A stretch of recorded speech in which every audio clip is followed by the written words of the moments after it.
తాకట్టులో ఉన్న బంగారాన్ని విడిపించి ఆ రోజున్న మార్కెట్ ధర కట్టి మిగిలిన డబ్బును మీకు అందిస్తుంది కొమ్మూరి గోల్డ్. నమస్తే, వెల్కమ్ టు అవర్ ఛానల్. రాజస్థాన్లో ఒక మైనర్ బాలిక పైన జరిగినటువంటి అఘాయిత్యం, అది కూడా దాదాపుగా 30 మంది 5 రోజుల పాటు నరకం చూపించి అమ్మాయి పైన అఘాయిత్యం చేస్తే మైనర్ బాలిక కనీసం వాళ్ళు చేస్తున్నటువంటి పని ఏంటో కూడా తెలియనటువంటి చిన్న ప్రాణం. నిజంగా అప్పుడే 8th to 7th ఈ క్లాస్లో ఉంటారు. అసలు ఏం జరిగిందంటే సినారియోని ఫస్ట్ తప్పు ద్రోవ పట్టించేటువంటి క్రమంలో కొన్ని విషయాలు అయితే వెలుగులోకి వచ్చాయి. దాదాపుగా తను ఇంట్లో గొడవ పడి ఆ నియర్ బై అంటే పరిసర ప్రాంతాల్లో ఉన్నటువంటి ఏదో ఒక ప్రదేశంలో ఉందాము, వాళ్ళు ఇంకా నాకు వద్దు అంటే, ఎందుకంటే ఇప్పుడున్నటువంటి జనరేషన్ పిల్లల్లో కనీసం కొంచెం కూడా పేషెన్స్ లెవెల్స్ అని లేకపోవడమే దీనికి ప్రధాన కారణంగా తెలుస్తూ ఉంది. ఇదే క్రమంలో చూసుకుంటే అమ్మాయి కూడా వాళ్ళ అమ్మ నాన్నతోటి గొడవ పడి ఇంట్లోంచి బయటకు వచ్చి ఓ ఆటో అంకుల్ని పట్టుకొని, ఆ దరిద్రుడు నిజంగా వాడికి కూడా ఇంట్లో పెళ్ళము పిల్లలు ఉండేడుస్తారు కదా, ఇది నిజంగా ఒక ఇండియన్ సిటిజన్ అంటే చాలా మందికి అంటే చాలా దేశాల్లో రెస్పెక్ట్ ఉంటుంది. అలాంటి రెస్పెక్టబుల్ అయినటువంటి ఈ దేశాన్ని పరువే తీసేస్తున్నారు ఇలాంటి ఎదపలు.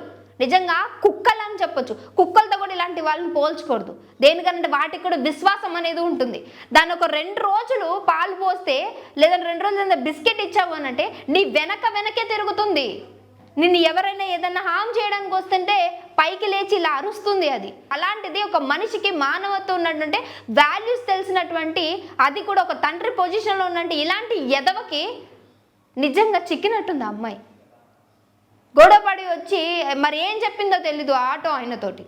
వీడికి ఇంకేమైనా చెప్పుంటుంది అయితే, ఇంట్లో గొడవ పడినా నాకు ఏదైనా మంచి ప్లేస్కి తీసుకెళ్ళండి అంకుల్, అక్కడ నన్ను వదిలేయండి అని, లేకపోతే ఇంకేదో లేదా. ఎందుకంటే చిన్నపిల్లలు గట్టి వాళ్ళు ఏం మాట్లాడతారు ఏంటి అనేది వాళ్ళకి అర్థం కాదు.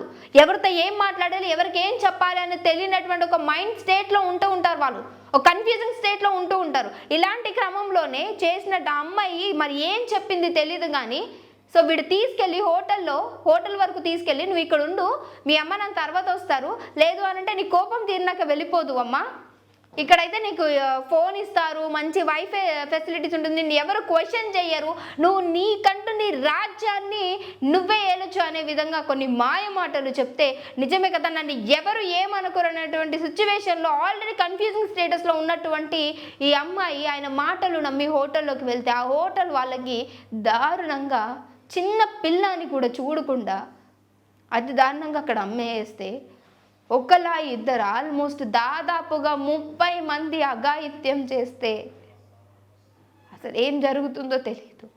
ఎందుకు బయటకు వచ్చానా అనే కన్ఫ్యూజింగ్లో ఉండుంటుంది. సారీ, అసలు దీని గురించి ఎమోషనల్ అవ్వద్దు అనుకుంటున్నా, వీడియోస్ చూస్తుంటే కంట్రోల్ అవ్వట్లా.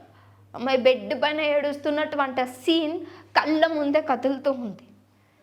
ఇదే క్రమంలో ఎంతమంది మాట్లాడినా సరే అతన్ని తీర్చలేరు. కనీసం అమ్మాయి ఈరోజు లేదు, ఆ 2 రోజులు పడిన నరకం తల్లిదండ్రులు జీవితంలో మర్చిపోలేరు. అంత పెద్ద నరకం అనుభవించుంటుంది. ఇలాంటి క్రమంలో ఒక మైనర్ బాలికని అఘాయిత్యం చేసిన రోడ్డు మీద కట్టేసి కొడుతున్నా జాలి రావట్లా, అంత దారుణంగా తన్నుతున్నా జాలి రావట్లా. ఎందుకనంటే చేసిన పని చిన్నది కాదు. ఓ దొంగతనమో, లేకపోతే ఒకరిని కొట్టడమో, లేదంటే ఒకరి పైన అటాక్ చేయడము, ఇలాంటివేమి కాదు. కూతురు, చెల్లి, అక్క, తల్లి వరుసతోటి ఉండేటువంటి ఓ మైనర్ బాలికని ఇంతమంది కలిసి కనీసం అమ్మాయికి మాట్లాడేటువంటి ఓపిక కూడా లేదు. ఎంత దారుణంగా డాక్టర్లు సైతం ట్రీట్ చేసిన వాళ్ళు కళ్ళల్లో నీళ్ళు వచ్చాయనంటే అక్కడ ఎంత దరిద్రమైన సిచ్యువేషన్ అమ్మాయి ఫేస్ చేసింది అనేది కొన్ని మూవీస్లో ఉంటుంది. ఒక హిందీ మూవీలో కూడా ఉంటుంది. వాళ్ళు చేసినటువంటి, కాకపోతే అక్కడ 2-3 ఉంటారు. అమ్మాయికి మళ్ళీ పెట్రోల్ పోసేసి అమ్మాయిని అంటించే క్రమంలో ఈ హీరో వెళ్ళి కాపాడదామని అనుకుంటాడు. కానీ అక్కడ సీన్ అంతా కూడా అమ్మాయి ఆల్రెడీ అది నిప్పంటేసుకొని ఆ అమ్మాయిని కూడా ఆల్మోస్ట్ 1 రోజుల పాటు అమ్మాయిని మానభంగం చేసి అఘాయిత్యం చేసి హత్య చేసేస్తారు. అలాంటి సినారీ మూవీస్లోనే చూస్తున్నాం అనుకుంటే లేదు, రియల్ లైఫ్లో కూడా ఉన్నారు రాక్షసులు, దరిద్రులు ఉన్నారు. మేము కూడా అలాంటి వాళ్ళమే, మాలాంటి వాళ్ళని చూసి ఇలాంటి సినిమాలు చూస్తున్నారని నిరూపించినట్టు అనిపిస్తుంది ఈ సీన్ చూస్తుంటే. గత 4-5 రోజులుగా నిజంగా ఆడపిల్లలు ఉన్నటువంటి తల్లిదండ్రులకు నిద్ర పట్టదేమో, కంటి మీద కొనుక్కుండదేమో, ఇంత దారుణమైనటువంటి సంఘటనలు చూస్తున్నాం. ఇది మళ్ళీ ఎలా వెళ్ళిపోతుందంటే, ఒకప్పుడు ఆడపిల్లల్ని బయటికి పంపించాలంటే భయపడేవాళ్ళు, అది వేరు. కానీ ఇప్పుడు వచ్చేటువంటి ఇంకా జనరేషన్లో కలికాలం అంటూ ఉంటారు కదా, ఈ కాలంలో అమ్మాయిలు బయట పంపిస్తే ఇవే జరుగుతుంది, ఎవరైనా సరే అనే విధంగా ఉంది. సో అలా అని చెప్పి అందరూ ఒకే విధంగా ఉంటారనేటువంటి కాన్సెప్ట్తో మాట్లాడటం కాదు. సో ఆడపిల్లలు కూడా అబ్బాయిల పైన అంటే హత్యలు చేసినటువంటి వాళ్ళు కూడా చాలా ముందరు. అది వేరు ఇది వేరు కదా, అది వేరు ఇది వేరు. నేను చెప్పేది అదే. ఏదైనా న్యాయం పట్ల డెఫినెట్గా మాట్లాడుతుంది మీడియా అంటే.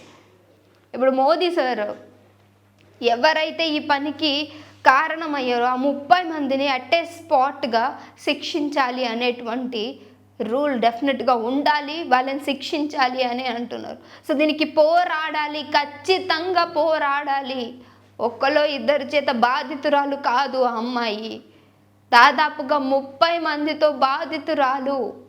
ఇప్పుడు దేశం అంతా ఇప్పుడు మేలుకోవాలి కదా, ఇప్పుడు కదా పోరాడాల్సింది. 1 రోజు 2 రోజులు వారం రోజులు 10 రోజులు కాదు పోరాడేది, మీ వాయిస్ రేస్ చేసేది.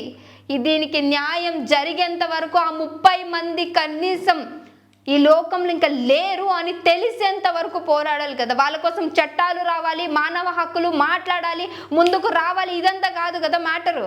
ఖచ్చితంగా వీళ్ళ కోసం, ఈ అమ్మాయి కోసం పోరాడాల్సిందే ప్రతి ఒక్క పౌరుడు. నేను అదే అనుకుంటున్నాను. ఎందుకంటే అలా కనుక చేస్తేనే వీళ్ళకి ఫాస్ట్గా ఏదైతే శిక్ష అనుకుంటున్నారో అది పడుతుంది. వీళ్ళని జైల్లోకి తీసుకెళ్ళి మేపి వాళ్ళకి కావాల్సిన ఫుడ్లు పెట్టి సెలవులకి ఇది చేసి వాళ్ళని అటు పంపించి వీళ్ళకి బెయిల్ ఇస్తున్నా సరే, ఎవడైతే వీళ్ళ కోసం ఏ లాయర్ అయినా వకీల్ కనుక తీసుకొని మాట్లాడితే వాడిని వేయాలి ఫస్ట్ జైల్లో. అంటే నిజం ఉందా లేదంటే ఆల్రెడీ తెలిసిపోయింది కదా. అంతమంది నిజంగా ఆ చిన్న పాపని, ఆ మైనర్ బాలికని అంత దారుణంగా చేశారు అని అంటే ఇలాంటి విషయానికి కదా పోరాడాల్సింది. ఇప్పుడు కూడా సైలెంట్గా కూర్చుంటే ఎక్కడ న్యాయం జరుగుతుంది? ఇదే విషయం మీ ఇళ్లలోకి వస్తే అనేటి క్వశ్చన్ ఒకసారి రేస్ చేసుకుంటే తెలుస్తుంది. ఇప్పుడు రాజస్థాన్ మొత్తం కూడా అల్లకల్లోలం అయిపోయినట్టు పరిస్థితి. ఇక అక్కడ ఇది ఒకటే కాదు, ఎన్నో బయటకు రాని కేసెస్ ఉన్నాయి. అలా అని చెప్పి 2 తెలుగు రాష్ట్రాల్లో ఏం జరగట్లేదా అని అంటే జరుగుతున్నాయి. అన్ని చోట్ల ఇవే రిపీట్ అవుతున్నాయి. అంటే ఆడపిల్లకి ఎక్కడ కూడా సేఫ్టీ అనేది లేదు అని అంటే ఈరోజు ఇదే విషయం కళ్ళ ముందు కదులుతూ ఉంది. మాట్లాడటానికి కూడా కొన్ని మాటలు రావట్లేదు. అయితే ఈ విషయంలో ఏం మాట్లాడలేకపోతుంది. దయచేసి ప్రతి ఒక్కరు కూడా మీ ఇళ్ళల్లో ఉండేటువంటి పిల్లలు, పక్కన ఉండే చుట్టుపక్కల మా వాళ్ళు కాదు, మాకు సంబంధం లేదు అనేటువంటి ఏ ధోరణ లేకుండా ఎక్కడికన్నా వెళుతున్నా ఏదన్నా జరుగుతున్నా దయచేసి వాళ్ళని ఒక కంట కనిపెట్టుకుంటూ ఉండండి. దేన్ని మార్చలేము అని అర్థమవుతుంది. ఇక మీదట దేన్ని మార్చలేమేమో అనిపిస్తుంది. ధైర్యం చెప్పే మీడియా ముందు మాట్లాడే మేమే ఈ విధంగా డౌన్ అయిపోతున్నామంటే ఆ సంఘటన నిజంగా కళ్ళల్లో నుంచి పోవడం లేదు. గత 5 రోజులుగా ఇదే వార్త నిజంగా ఒక రకమైనటువంటి బాధ తన్నుకుంటూ వస్తుంది. ఒకటే చెప్పగలం, జాగ్రత్తగా ఉండండి. కానీ దీనికి ఖచ్చితంగా శిక్ష పడాలి. ఆ ఎడబలు ఖచ్చితంగా ఆ పాప ఎలా అయితే బాధపడిందో అంత బాధ నిజంగా జనాలకు అప్పగిస్తే చాలు. మొత్తం 30 మందిని గంట కూడా పట్టదేమో ఈ లోకంలో లేకుండా చేయడానికి. కొడుతుంటే అరుస్తూ ఉన్నారు, వద్దు వద్దు అని అరుస్తూ ఉన్నారు. మరి మీ దగ్గర ఎంత ప్రాధాయపడి ఉంటుంది అమ్మాయి? అప్పుడు ఆనందంగా ఉండుంటుంది కదా. ఈ సీన్ చూస్తే కూడా మాకు కూడా కళ్ళలో నిజంగా సంతోషంగా ఉంది. కానీ వాళ్ళకి తగ్గ శిక్ష పడట్లేదు. జస్ట్ కట్టేసి రోడ్డు మీద తీసుకెళ్తుంటే ఎవడు పడతాడు 2 దెబ్బలు వేస్తుంటే కాదు కదా. ఒళ్ళు చర్మం ఊడిపోయే విధంగా తన్నాలి. ఏదైతే ఆ అమ్మాయి పట్ల చేశారో అలాంటి దారుణంగా నిజంగా సూదులతో గుచ్చుతుంటూ అంటారు, 3rd డిగ్రీ అంటూ ఉంటారు చూడండి. అలాంటి దానికంటే ఇంకేమైనా ఎక్కువ ఉంటే అది ప్రదర్శించాలనిపిస్తుంది ఇలాంటి వాళ్ళపై. దీనికి సంబంధించి మోదీ సార్ కూడా మాట్లాడడం జరిగింది. ఇలాంటి వాళ్ళకి దారుణంగా బిహేవ్ చేసే వాళ్ళకి శిక్షలు పడాలి అని. సో డెఫినెట్గా వీళ్ళ పట్ల నిజంగా ఎవరికి కూడా కనీసం జాలి కూడా లేదు. అంత దారుణంగా ఆ అమ్మాయి సిచ్యువేషన్ చూసే ఉంటారు. 2 రోజుల తర్వాత తన ప్రాణాలు కోల్పోయింది. తన యొక్క ఆత్మకి శాంతి రావాలంటే ఆ యదవులందరికీ శిక్ష పడాలి. ఎన్ని హోటళ్ళు కూల్చేసినా ఏం చేసినా ఖచ్చితంగా ఆ పాపకి సంబంధించి కనీసం ఆత్మైన మనశ్శాంతిగా ఉండాలంటే వాళ్ళకి న్యాయం జరగాలి. ఇంతవరకు మేము పోరాడుతూనే ఉందాం, మనం కూడా మన వాయిస్ని రేస్ చేస్తూనే ఉందాం. ఇంతవరకు చూస్తూనే ఉండండి అవర్ ఛానల్. Thank you.